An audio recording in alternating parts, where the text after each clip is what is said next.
Hello everyone, कैसे हैं आप सब। उम्मीद करती हूँ हमेशा की तरह आप सब बहुत ही अच्छे होंगे। दोस्तों, रोज़ की तरह आज फिर से लेकर आ चुकी हूँ घर और किचन से जुड़े बहुत सारे ऐसे टिप्स और हैक्स जो आपके मुश्किल मुश्किल कामों को आसान बनाएंगे। तो वीडियो को एंड तक ज़रूर देखिएगा, पसंद आए तो एक लाइक कर दीजिएगा। तो चलिए शुरू करते हैं आज का ये हमारा यूज़फुल वीडियो। आज की जो मेरी सबसे पहली और इम्पॉर्टेंट टिप है ना, वो नोटों को लेकर है। अक्सर कई बार हमारे साथ ऐसा होता है कि गलती से ही सही हमारे पास फटे पुराने नोट आ जाते हैं जो कि मार्केट में फिर चलते नहीं है। बहुत ज़्यादा दिक्कत होती है उसको चलाने के लिए, तो उसको हम लोग चिपकाने के लिए यूज़ करते हैं इस तरीके का सेलो टेप का। लेकिन सेलो टेप क्या होता है ना, दूर से भी चमकता है, शाइन करता है, जिससे पता चल जाता है कि हमने उसको सेलो टेप से चिपकाया हुआ है। तो उसके लिए आज एक बहुत ही बढ़िया सी ट्रिक लेकर आई हूँ जिससे आप ये जो फटे पुराने नोट है ना, इनको ईजिली चिपका सकते हैं। तो यहाँ पर आपको यूज़ करना है माचिस का और इस तरीके का एक कैंडल, और इस तरीके से आप उसको थोड़ा सा मेल्ट कर लीजिए। और जो नोट आपका फटा हुआ है ना, बस वहाँ पर थोड़ा-सा इस तरीके से वैक्स को गिराकर उसे ऐसे चिपका दीजिए। उसके बाद उसको ड्राई होने दीजिए। उसके बाद आप देखिएगा कि जो नोट फटा हुआ था ना, बिल्कुल पता भी नहीं चलेगा कि कहाँ से ये फटा हुआ है। इस तरीके से नोटों के साथ आप बीच में रखिएगा ना, बिल्कुल भी ये पता नहीं चलेगा। अलग-अलग नोट आते हैं, अलग-अलग कलर के आते हैं, तो आप उसके लिए अलग-अलग कलर के वैक्स का यूज़ कर सकते हैं। उम्मीद करती हूँ ये वाला टिप आपको ज़रूर हेल्पफुल लगा होगा। बढ़ते हैं नेक्स्ट टिप की तरफ। जब भी हम कुछ ऑयल में इस तरीके से बनाते हैं, डीप फ्राई करते हैं, तो लास्ट में आप देखते होंगे थोड़ा ऑयल बच जाता है और साथ ही साथ उसमें छोटे-छोटे जो कण होते हैं ना, जो भी हमने बनाया होता है उसके रह जाते हैं। तो इसके बाद हम इसको रीयूज़ नहीं कर पाते हैं। इसको हम क्या करते हैं, छन्नी से सीधे छानते हैं। लेकिन ये जो छोटे-छोटे पार्टिकल्स हैं ना जो फूड के, वो उसमें गिर के आ ही जाते हैं, अच्छे से वो फ़िल्टर नहीं हो पाता है। तो इसको अच्छे से एकदम फ़िल्टर करने के लिए आप यहाँ पे यूज़ कर लीजिए कॉटन का। और इस तरीके से छन्नी पर कॉटन रखिए। उसके बाद जो भी आपका ऑयल है ना, उसको अच्छे से आप छान सकते हैं। इस तरीके से कॉटन के ऊपर रखने से क्या होता है ना, इसके जितने भी छोटे-छोटे पार्टिकल्स हैं जो जले हुए ऑयल में रह गए हैं, वो सब अच्छे से ऊपर ही रह जाते हैं। फिर उसके बाद आप कॉटन को इस तरीके से उठाकर अच्छे से निचोड़ लीजिए। देखिएगा आपका सारा जो ऑयल है ना, वो अच्छे से निकल आएगा और जितने भी इसमें जले हुए पार्टिकल्स हैं ना, वो सब कॉटन के अंदर रह जाएँगे। तो यहाँ पर आपको दिखा सकती हूँ। देख सकते हैं आप कि कहते हैं जितने भी जले हुए पार्टिकल्स हैं ना, वो कॉटन में ही रह गए हैं और जो हमारा ऑयल है ना, वो बहुत ही अच्छे से फ़िल्टर हो चुका है। तो अब आप इस ऑयल को किसी भी खाने में यूज़ कर सकते हैं नेक्स्ट टाइम। तो इस तरीके से जब भी आपका ऑयल जल जाए और छोटे-छोटे पार्टिकल्स उसमें जले हुए हों, तो एक बार इस तरीके से उसको ज़रूर फ़िल्टर करके देखिएगा। देखते हैं नेक्स्ट टिप हमारी कौन-सी है। इस टिप में यूज़ करने वाले हैं हम इस तरीके के सिल्वर फॉइल पेपर का, जिसमें हम रोटी, पराठा वगैरह रैप करके रखते हैं ना। तो अगर आपके पास यूज़ किया हुआ नहीं है, तो आप यहाँ पर न्यू भी ले सकते हैं। तो इस तरीके से आप 2 टुकड़ों में उसको कर ले। उसके बाद हाथों में रखकर इस तरीके से एक लड्डू का शेप हमें उसको बना लेना है, राउंड राउंड टाइप का, इस तरीके से हाथों में रखकर। उसके बाद हाथों में इस तरीके से हथेलियों में रखने के बाद उसे हमें खोल बंद करके इस तरीके से हाथों को चलाना है। तो इससे क्या होता है ना, हमारे हाथों में एक एक्सरसाइज क्रिएट होती है, जिससे हमारे हाथों में हो रही जो जलन होती है, हाथों में जो दर्द होता है ना, वो सब काफ़ी ज़्यादा रिलीफ मिलता है। अगर आपको हेयर फॉल की प्रॉब्लम है ना, तो वो भी इससे बहुत ज़्यादा दूर हो जाती है। तो इस तरीके से एक छोटी सी ट्रिक को यूज़ करके हम इतनी सारी जो प्रॉब्लम है ना, उसको सॉल्व कर सकते हैं। तो एक बार इसको ज़रूर ट्राई करके देखिएगा। उम्मीद करती हूँ ये वाला टिप भी आपको ज़रूर यूज़फुल लगा होगा। देख लेते हैं हमारी नेक्स्ट टिप कौन सी है। आए दिन हमें अपच की या एसिडिटी की प्रॉब्लम होती रहती है, जिसके लिए हम तरह तरह की जो मेडिसिन है ना, वो खा लेते हैं। लेकिन आप एक उसकी जगह काम करिए, जिससे आपकी जो ये वाली प्रॉब्लम है ना, एकदम ख़त्म हो जाएगी।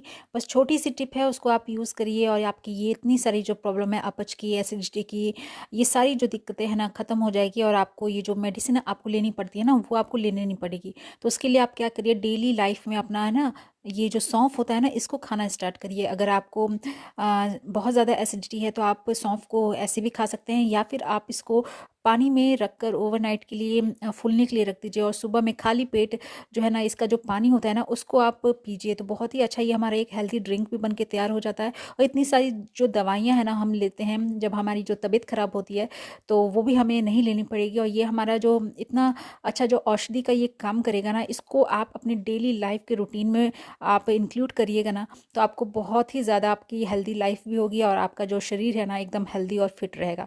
तो एक बार इसको ज़रूर ट्राई करके देखिएगा। देख लेते हैं नेक्स्ट टिप हमारी कौन सी है।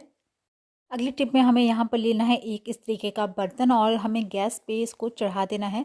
उससे पहले यहाँ इसमें हम रख रहे हैं 2 गिलास के करीब पानी और 1 चम्मच के करीब हल्दी। उसके बाद 1 चम्मच के करीब हमें इसमें डिटर्जेंट रख देना है। हल्दी और डिटर्जेंट रखते ही एक इसमें रिएक्शन सा क्रिएट होगा, इसका जो कलर है ना वो चेंज होता है। ये बहुत ही हमारे जो यूज़फुल के लिए एक चीज़ बनने वाली है।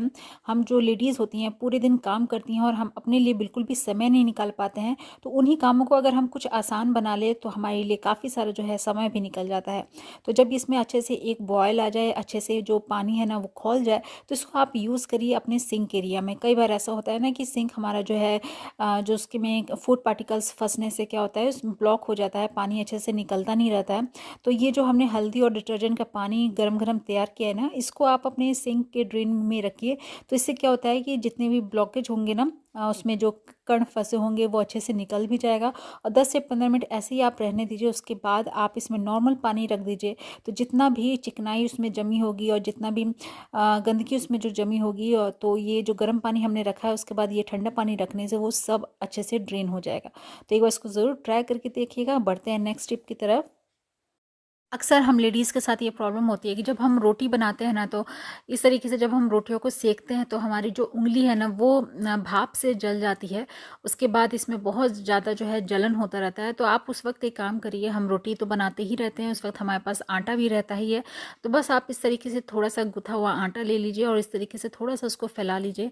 उसके बाद आप इस तरीके से वाइट पेस्ट जो आता है ना वो आप उस पर थोड़ा सा इस तरीके से लगाने के बाद जहाँ भी आपका उंगली जो जल गया है भाप से, वहाँ पर इस तरीके से उसको लपेट लीजिए। तो इस तरीके से करने से क्या होता है ना कि आटा जो होता है उसकी तासीर बहुत ज़्यादा ठंडी होती है। जो हम पेस्ट यूज़ करते हैं ना वो भी ठंडा होता है। तो इस तरीके से अगर आप उसको लपेट लेंगे ना तो उसमें बिल्कुल भी फफोले नहीं पड़ेंगे और जो जलन होती है ना उसमें भी काफ़ी ज़्यादा आराम मिल जाता है। तो ये प्रॉब्लम हमारे साथ अक्सर होता रहता है। तो एक बार इस ट्रिक को ज़रूर यूज़ करके देखिएगा। देख लेते हैं नेक्स्ट स्टेप हमारी कौन सी है। यहाँ पर आपको लेना है तवा और तवे को हमें गैस के ऊपर रख देना है। उसके बाद थोड़ा-सा यहाँ पर रुई लेना है और इस तरीके से फैलाकर हमें तवे के ऊपर रख देना है। अभी तक हमने जो है गैस को ऑन नहीं किया है। पहले जितने भी इंग्रीडिएंट्स हमें चाहिए वो हम पहले रख लेंगे। उसके बाद हम जो है गैस को ऑन करेंगे। तो रुई के ऊपर हमें इस तरीके से रखना है 2-3 लौंग, उसके बाद थोड़ी-सी अजवाइन। रखने के बाद आप रुई को इस तरीके से थोड़ा-सा मोड़ लीजिए, बंद कर दीजिए। उसके बाद हमें गैस को ऑन करना है। उसके बाद इस तरीके से हमें उसे एक कटोरी से ढक देना है ताकि जो रुई है ना अच्छे से गर्म हो जाए, और इसको हटाकर रुई को अच्छे से अलट पलट देना है ताकि रुई हर तरफ से गर्म हो जाए। उसके अंदर जो हमने अजवाइन और लौंग रखा है ना वो अच्छे से गर्म हो जाए, उसका जो धुआं है ना वो निकलना शुरू हो जाए। तो यहाँ पर अच्छे से जो रुई है वो गर्म हो गई है। अब आप इसको है ना शाम के टाइम अपने पूरे घर में, ड्राइंग रूम में, बेडरूम में, हर तरफ इसको घुमाइए। जहाँ पर भी छोटे छोटे कीड़े आते हैं या फिर जैसे फ्लाइज वगैरह आते हैं अभी शाम के टाइम में, तो इस तरीके से पूरे घर में घुमाने से क्या होता है ना कि इसका जो धुआं है ना पूरे घर में फैलता है, जिससे बिल्कुल भी मच्छर मक्खी वगैरह नहीं आते हैं। उसके बाद आप किसी भी एक कोने में इसको रख दीजिए। तो इससे क्या होता है कि एक घर में जो नेगेटिविटी रहती है वो भी दूर भागती है। तो एक बार इसको ज़रूर ट्राई करके देखिएगा।